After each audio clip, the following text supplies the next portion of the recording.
Good evening, my name is Silverbloom and I'll be your host for tonight. Tonight we'll talk about Dungeons and Dragons build for Takanashi Kiara because I did one for Kelly recently and let's be honest, they're never one without the others. So yeah, I'll be honest here, we'll have to use Unearthed Arcana subclass because fuck it. Unearthed Arcana, or UA for short, are some playtest material that are released to be tested by players, but it's not officially listed in the available feature, so yeah, it's kinda like closed beta in a way. I'll be honest on another thing, I am not that familiar with her, with Kiara, even though I'm a diehard deadbeat, so I'll need help in this video, and as you know, I don't want to sound racist, but we have Altalune here, and she's how do I put it? A fellow feathered folk, just like Kiara, so she may be able to help me. And so yeah, Alta, if you Oh, may. fuck off, you're simping. I'm not helping you. I guess I'll be doing this video alone then.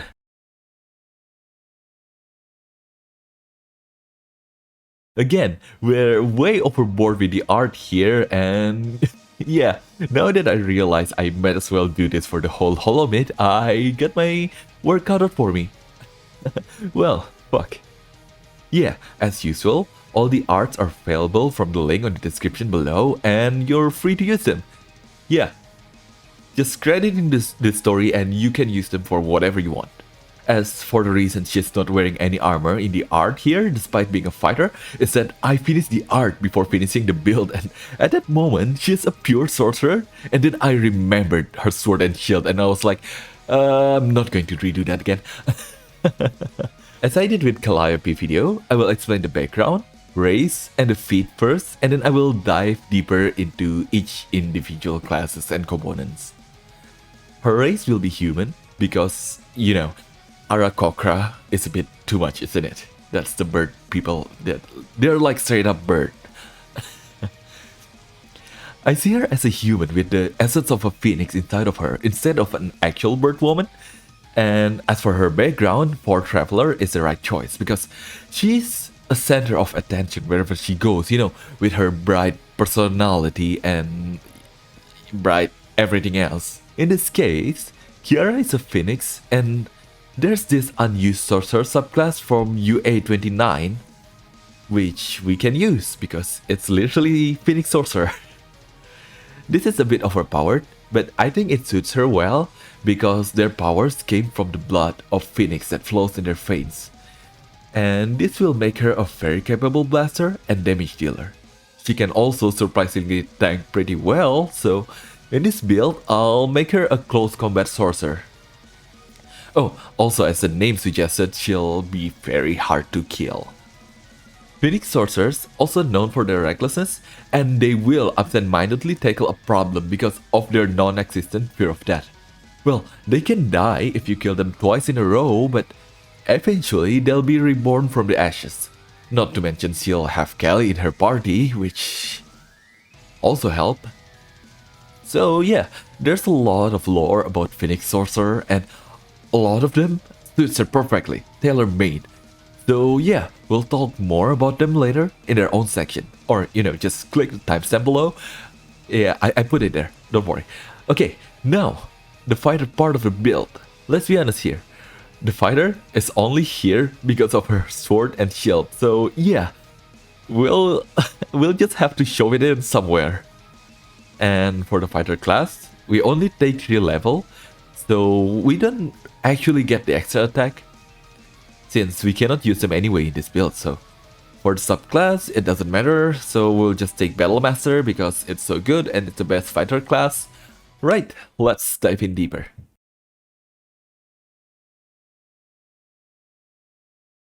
So yeah, I will put her feature card behind me, so you can read it if you want. Just pause the video and read it for yourself. But let's start. Right. For her stats, Charisma and Strength or Constitution should be her main stats, and followed by above average Wisdom, and of course we'll use her Intelligence as her dumb stats because I feel that she can be very wise and insightful sometimes, while she's well, let's be honest, she's totally bottom left. And I think that's because of her high wisdom and low intelligence, because bird, you know. For the race, we'll take human, and we will take Eldritch Adept feature to get the Fiendish Figure Eldritch Invocation.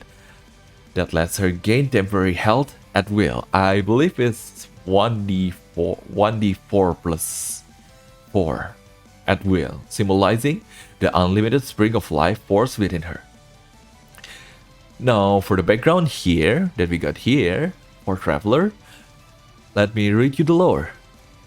You are from a distant place, one so remote that few of the common folk in the north realize that it exists. And chances are good that even if some people you meet have heard of your homeland, they knew merely the name and perhaps a few outrageous stories. You have come to this part of the world for your own reason, which you might or might not choose to share. Although you will undoubtedly find some of this land's way to be strange and discomforting, you can also be sure that something its people take for granted will be to you a new wonders that you've never laid eyes on before. By the same token, you are a person of interest, for good or ill, to those around you, almost anywhere you go. Right, that's the lore. She appreciates life, and of course being an immortal will bore her. And if she stays in a place for too long, well, it will get boring pretty fast. So, this background is fitting for her character. An immortal wanderer basking in the beauty of life itself. And make no mistake, for this is a long and lonely journey. But she makes the best out of her situation. I feel like it suits her, being a paragon of hope in this kind of hopeless and dark situation. And this feature's background is all eyes on you. I got it covered by her head, so I'll read it to you.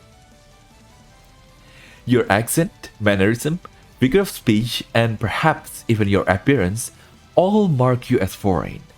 Curious glances are directed your way wherever you go, which can be a nuisance, but you also gain the friendly interest of scholars and others intrigued by your far-off lands. To say nothing of your everyday folk who are eager to hear story of your homeland. Well, that's nice, isn't it? Wait, there's a second part to it? Hold on, I missed that part. You can parlay this attention into access to people and places you might not otherwise have. For you and your traveling companies, nobles, lords, scholars, and merchants, to name a few, might be interested in hearing about your distant homeland and people. Also, your DM will love this feature because it can really move the plot forward, so maybe she's kinda the main protagonist of the party. Well, she's the hero type of the party, if you know what I mean. She's not the main hero, but the hero type character. Also, yeah, her looks with the Henshin belt and stuff really reminds me of the hero archetype.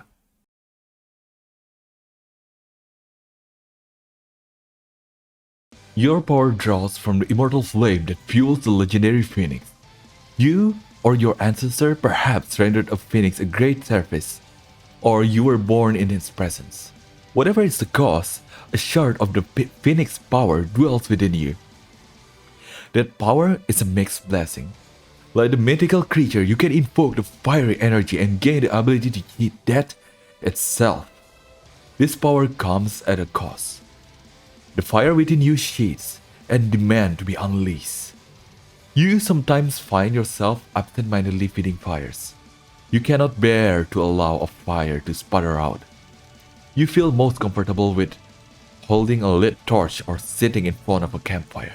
More importantly, this gift comes with no special protection from the fire. You are as vulnerable as any other creature to fiery magic, including your own. Phoenix sorcerers can use their powers to pull themselves back from the brink of death, and all too often, Their own rash nature or reliance on destructive magic is what puts them there in the first place. Such sorcerers are wanderers by necessity.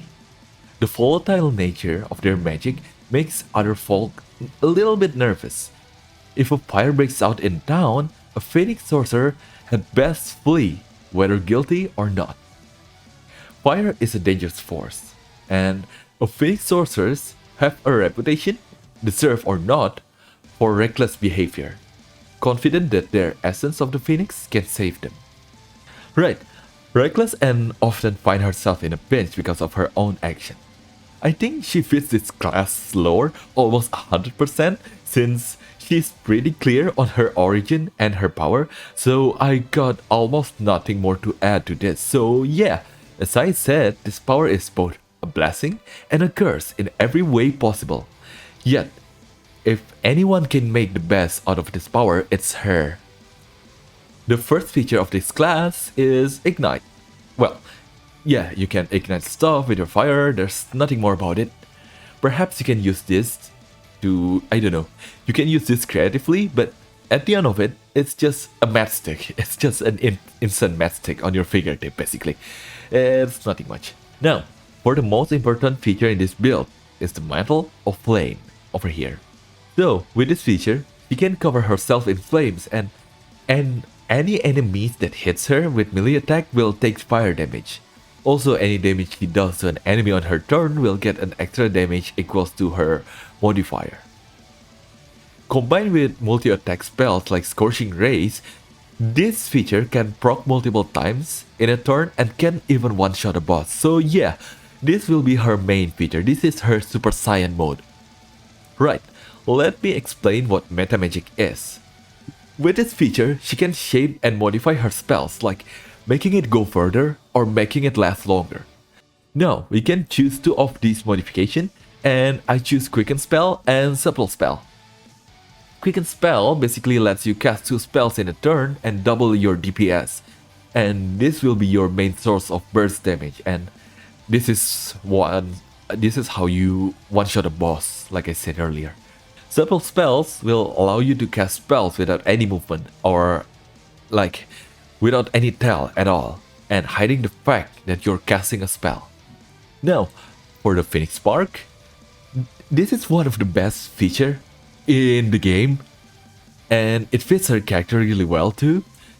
So, it allows her to be reborn and stand back up right away when she hits 0 hit points. The only bad thing about this feature is that she explodes and deal extra fire damage to everything around her. So make sure no allies are near you when this happens. So yeah, it fits her pretty well, I think, like spot on.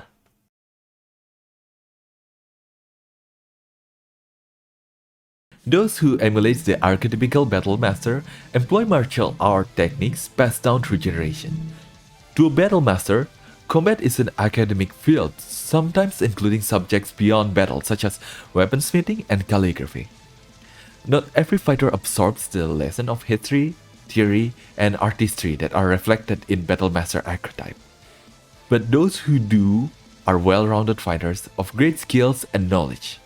Okay, so any fighter subclass is a fair game here, but I'm going to choose Battlemaster just because of the extra crafting proficiency. That way she can take cooking proficiency because she's still the CEO of KFP. Those chickens ain't gonna cook themselves, you know? As a fighter, you can pick a fighting style, and for her build I choose Defense, which increases her armor class by 1. And that's it. Not very interesting, I know, but very useful, especially with the shield. Next feature is Second Wind. Very simple, you heal by 1d10 plus your fighter level, which again makes her a very tanky melee sorcerer with a constant healing in her arsenal. This is also symbolizing her ability to bounce back from anything, even the termination of her channel. So yeah, very fitting. And Action Surge is literally one extra action in your turn, so that's that, just one extra action. Now, the last feature is Combat Superiority. This feature is just like Meta Magic. She can spare some of her resource to modify her weapon attack to produce some extra effect. Like, we can pick 2 maneuvers here. So in this build, I'll pick Evasive Footwork, which will increase her AC by 1d6 as long as she keeps moving, and Distracting Strike, which will keep the enemy focused on her and give her allies advantage on their next attack. For the complete details, you can just pause the video and read them right here. That's it? Oh, that was fast. Man, fighters so basic, but fuck it, they're effective.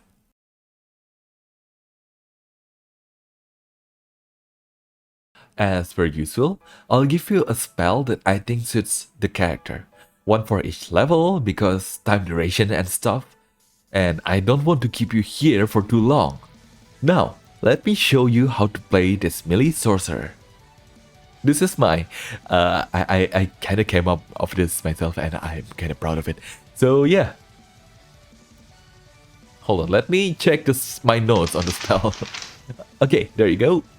So, as a cantrip, I picked Green Flame Blade because it will give you an extra 1d8 fire damage, plus 5 if you're in Super Saiyan mode. You can also stack it with your maneuvers to deal extra damage and also stack with your weapon attack, since it's a melee and a weapon attack. So yeah. Now, after that, the flame will bounce and hit any target within 5 feet of the original target. That will be yourself. Why? Well, let's see the next spell. Level 1 spell is the next combo piece, Absorb Element. You can cast it as a reaction which allow you to halve the fire damage you took from the Green Flame Blade. And the next melee attack you make will deal an extra 1d6 fire damage per spell slots you spend to cast this spell. Okay, so you're stacking the damage already, right? And the best part is that you can intentionally make your character closer to death and proc the Phoenix Spark feature to deal extra damage, like a ton of damage. Now, level 2 spells. There's a lot of good fire-based spells for this one, but one that really stands out the most is, of course, the boss-killing Scorching Rays. I'll go a bit technical here, so bear with me, I'll be nerding out. You can cast this spell twice in a turn with Quicken Spell Metamagic, and on its own base form, the spell attack 3 times, which if you're using Metal of Flames, it will deal extra 5 damage per hit. And you can cast it using higher spell slot for 1 more proc per cast, and that adds up really quickly. This is a very powerful spell, and I don't think Kiara will use this as often, but fuck it. When she does use it, it will make one hell of a moment. For the 3rd level spell, we have Fly, and that's it. I don't have to explain that, she has a bird. 4th level spell, I choose to go with her role as the frontline fighter and tank of the Hollow Mid party, so I pick Fire Shield.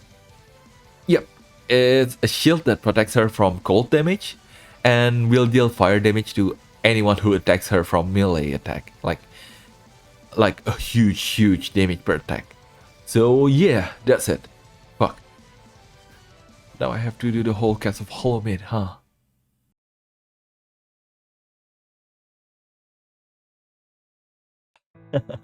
Well, bloody me. If I have to do it, then might as well, right? Next video will be Ina. And of course, you know what she will become. Also, this video is a nice one to do, and also Alta debuted for a few seconds in the opening, and we kinda forgot about her. But yeah, that's it for me. And Alta, any last words? Really? No? Not even for a closing cameo? Alright then, I'll see you guys in the next video. Good night.